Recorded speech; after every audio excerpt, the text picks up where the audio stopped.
बेटी पिता के लिए बेटी होती तो बड़ी प्रिय है, और बात भी सही है। सबसे ज्यादा घर में एक बेटी ही ऐसी है जो अपने पिता की सबसे ज्यादा खुरक करती।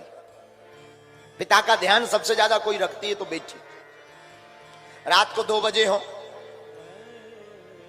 एक घड़ी माता जी नहीं उठेंगी, पत्नी नहीं उठेगी, बेटा तो उठेगा ही नहीं, निकम्मा। पापा आ गए, खोल दो, तुम ही खोल दो गेट, अब हम सो रहे, हमारा दिमाग खराब ना करो, सो मूड पर आ रहा, ऐसी बातें करके। लेकिन बिटिया कितनी भी थकी हो, बुखार में हो, बीमार हो, बेटी तुरंत जाएगी, झट से दरवाजा खोलेगी, पापा पापा पापा आ गए, पिताजी आ गए, आओ पिता, आप बैठो, बीमार है, आप बैठो पिताजी, हम रोटी बना देते हैं। बेटी का मोह पिता के प्रति बहुत होता है, और पिता का भी बिटिया के प्रति बहुत मोह होता है। हम तो देखते रहते हैं, दरबार में जब बैठते हैं, कभी धाम पर बैठते हैं, शादी के कितने भी साल हो जाए, लेकिन बेटियां आती हैं, महाराज जी और तो सब आपकी कृपा है, हमें अपने घर का कुछ नहीं पूछना, हमारे पिताजी ठीक हो जाए।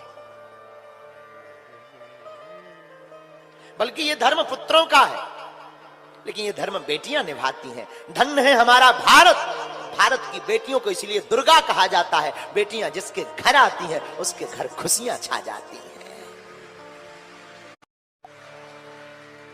बेटियां, पुत्र तो केवल एक कुल का नाम रोशन करते हैं, लेकिन बेटियां तो दोनों कुलों का उद्धार करती हैं। हमारा मानना है, हम आप लोगों से भी प्रार्थना करेंगे। हम लोग बहुत बड़ी गड़बड़ करते हैं, वो गलती करते हैं, बहू को तो लाते हैं, लेकिन कई बार छोटी मोटी बातों पर बहू के माता पिता को सुनाने लगते हैं। हमारी प्रार्थना है, कभी भी हो किसी के भी माता पिता की अवहेलना मत करना, क्योंकि अपने सबसे प्राणों का टुकड़ा, जिगर का टुकड़ा कोई दान में देता है तो वो बाप होता है जो अपनी फूल सी बिटिया को दान में दे देता है। आप कभी विचार करना, आत्ममंथन करना कि 20 साल जिसके घर में बिटिया चहचहाती रही हो, खेलती रही हो, जिस आंगन में कूदती रही हो, जिसकी प्रत्येक दीवार से उसकी याद जुड़ी हो, घर की एक एक ईंट जिससे बोल करके बात करती हो, और उस बेटिया को एक ही रात में बाप अपने कलेजे पर पत्थर रख करके विदा कर देता है, उस बाप पर क्या गुजरती होगी। इस पूरी दुनिया में हम तो नहीं कह सकते, और भारत में कह सकते हैं, इस पूरे भारत में कोई बाप कितना भी बड़ा कठोर हो, कितने भी बड़े दिल का हो, और हम दावे के साथ कह सकते हैं कि जिस दिन बेटी की विदा होती है, उस कठोर से कठोर बाप की भी आंख भर जरूर आती है। अकेले में जा करके वो भी रो पड़ता है, उसकी भी नजर भर आती है।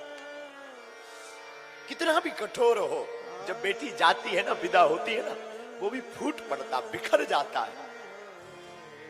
वो भी 2 दिन तक भोजन नहीं करता, उसे सुरत नहीं रहती।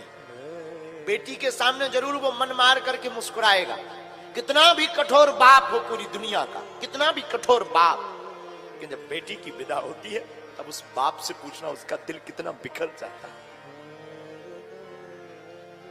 इसलिए हमारी प्रार्थना है, आप सबसे, सागर के वासियों से प्रार्थना करते हैं, अपने घर में महाभारत मत करना। तुम्हारे घर पर कोई बहू आए ना, बहू बनकर के आए तो क्षमा करना, वो बहू जरूर है तुम्हारी, लेकिन वो किसी की बिटिया भी है, ये मत भूल जाना। वो किसी की बेटी भी तो है, और वो जिसकी बेटी है उससे कभी पूछना, उस बाप से पूछना, उसने अपना तन मन धन सब कुछ लगाया, वो एक रात में विदा कर देता।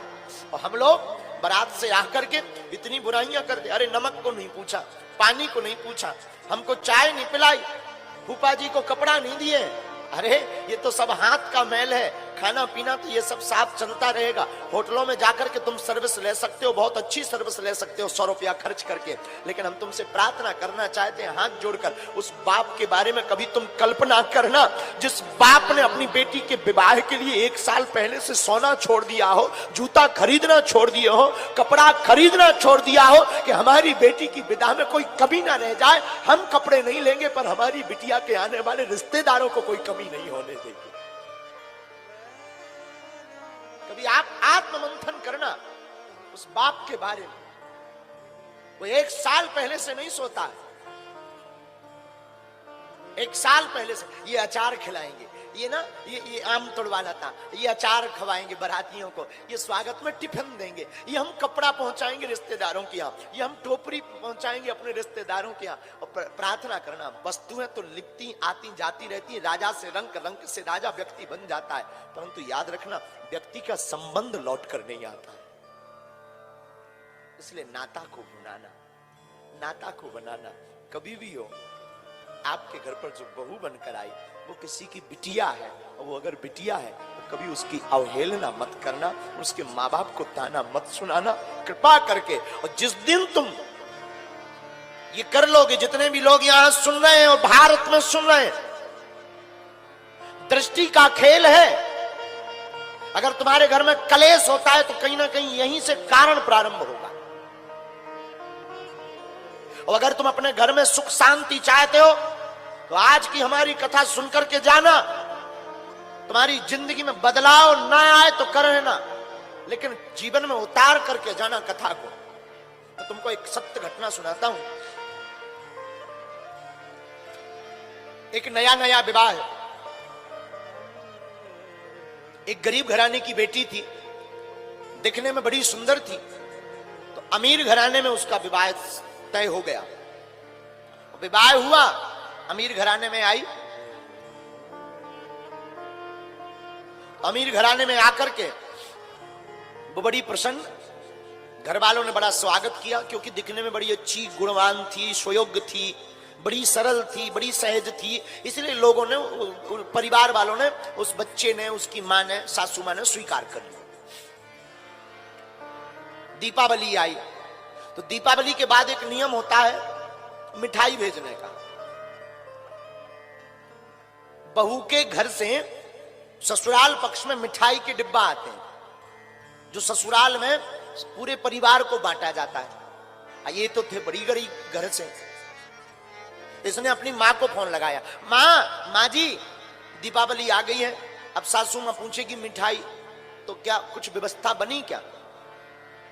माँ ने कहा, बिटिया तुझे तो पता है उधार उठाकर तेरे पिता ने शादी की है, अभी कर्जा ही 3.5 लाख चढ़ा है, अपने घर पर एक अन्न का दाना नहीं है। बेटी फिर भी मैं कुछ व्यवस्था करके कुछ मिठाई भेजती हूं। शाम को माँ ने दोबारा फोन लगाया, बिटिया 1000 रुपया की व्यवस्था हो गई है, मैं तेरे घर पर ना 5 किलो मिठाई भेजती।